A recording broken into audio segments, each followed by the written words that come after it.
Paano ho nangyayari to? Congress kayo, may mga ganyan na kahina-hinala. Because mahirap tumutol eh. Pag tumutol ka, pinutol yung pondo, anong haharap mo sa mga constituents? But In you're, fact, alam mo, in the 9 years that I've been congressman, from 2010 to 2019, never yata akong tumapak sa opisina ng speaker. Nakatapak lang ako sa opisina ng speaker 2022 nung Speaker Martin ang naging speaker. So, maybe 40 years na kami magkaibigan ni Martin. ano status nyo ngayon? Hindi na kami nag-uusap. And to those who will say, kasi hindi siya nanalong speaker kaya sinisiraan niya si Martin Romualdez. Ano masasagot niyo? Okay, I'll be very honest. Okay? I'll be very honest. Put me on record. The fact na hindi nila linagay sa archive, ibig sabihin ayaw nilang may kopya. Oh my God. Oh, nakakapagod, di ba? Oo. Alismaya, Why? Ha? Why are we here? Why are we even here?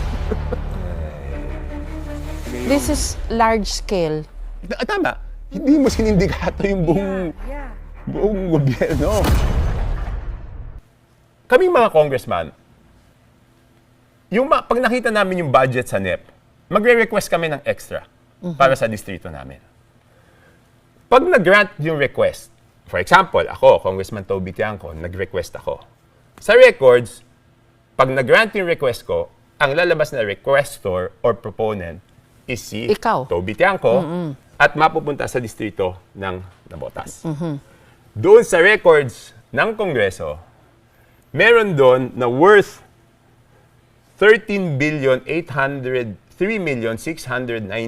13,803,693,000 pesos na ang requestor is Congressman Saldico at napunta sa iba-ibang distrito. Okay? Tapos, ang mas nakakagulat pa doon, kung matatandaan mo, Jessica, may nabanggit na lugar na malaki yung budget, di ba? Can you Okay na? identify the districts already? Huwag na natin pangalanan yung kasamahan ko. Kasi Okay. sinabi na nila, hindi nila alam. So wag na natin banggitin. Pero sinasabi ko lang sa inyo, meron isang, out of the 13,803,693,000, yung isang distrito, nilagyan niya ng 3,105,759,000. Yung isa nilagyan niya ng 3,200,000,000 pesos. So anong tingin niyo po dito?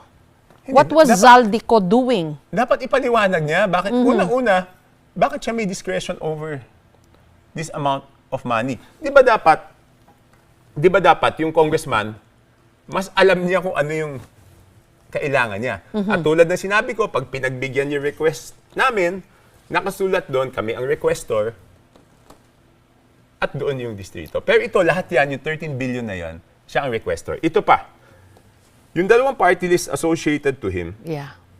ako Bicol, 2.295 billion at saka yung BHW, nasa pamangkin niya to, 2,064 million. So yan na naman yung isang question, di ba? So total 17 billion. Almost 18 billion. Na- Pero na- ang question is, yung mga party list, alam ko, pinagbibigyan sila ng allocation. Opo. Pero maliit lang.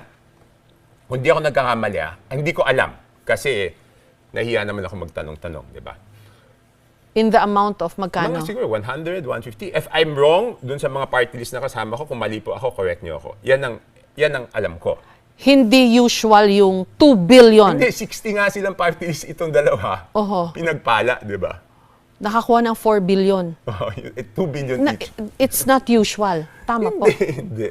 Okay. And then, ulitin ko lang po, Kasi Congressman. yung 2 billion, isang distrito na yun eh. Oo. Oh, yeah. More or less. Ulitin ko lang po ha, if tama po yung pagkakaintindi ko. So, si Zaldico gets 13 billion na inilagay niya sa kung ano-anong Yes. distrito without the congressmen or even the LGUs for that matter, knowing, bigla na lang meron pala silang ganung pondo. Yes, sinabi sa akin ng mga congressman, di namin alam yan. And then, aside from that, yung dalawang party list associated with him got 2 billion Oh, yun. na Oo. pondo, which is, again, very unusual kasi Ba, hundreds of 150 lang siguro hundreds yun of yung- millions lang at the most ang nakukuha ng party Kasi list wala naman silang represent- distrito, di ba? Opo. It's expected na yung mga distrito aasikasuhin ng district congressman, di ba? Okay. So kaya hindi sila pinagbibigyan. But syempre, siguro may konting pagbibigay kasi meron silang dapat tulungan, mga ganyan, pag nagre-request, di ba? Naiintindihan naman natin yun. Pero ibig sabihin, ang laki ng So, discrepancy. ang tanong ko ulit, paano nangyari ito? Zaldico is a party list representative Yes. who is the chairman of the Appropriations Committee in Yes. the House and then gets to do this, sabi nyo, paano ho nangyari yon? Hindi, siya dapat sumagot. Paano? Hindi, pero there's a House leadership, di ba? The House would probably have its own oversight committee. May tumitingin dapat ton. How was he able to do this? Paano niya ho nagawa ito? Kaya nga, Jessica, di ba, kung nagawa niya to, sinong maniniwala na kaya namin imbestigahan yung sarili namin? Sinong maniniwala? Tapos ayaw nilang ipatawag. Sinong maniniwala dun sa investigasyon na yun? Nasa nahubat daw siya? Hindi ko alam. No, but there are reports kasi that he's already abroad. Tama? I don't know. I haven't seen him since the opening of Congress. Tapos, Congressman, we're only talking of one person here, Zaldico. Yeah. And there are so many others in the list of the Hindi, pero president. siya na yung pinakamalaki. Oo. Siya na yung pinakamalaki. But his case is ilalagay. unique kasi contractor na nga siya, congressman pa. Hindi na daw siya contractor. Nag-divest na raw Nag-divest siya. na daw siya, Okay. sabi niya.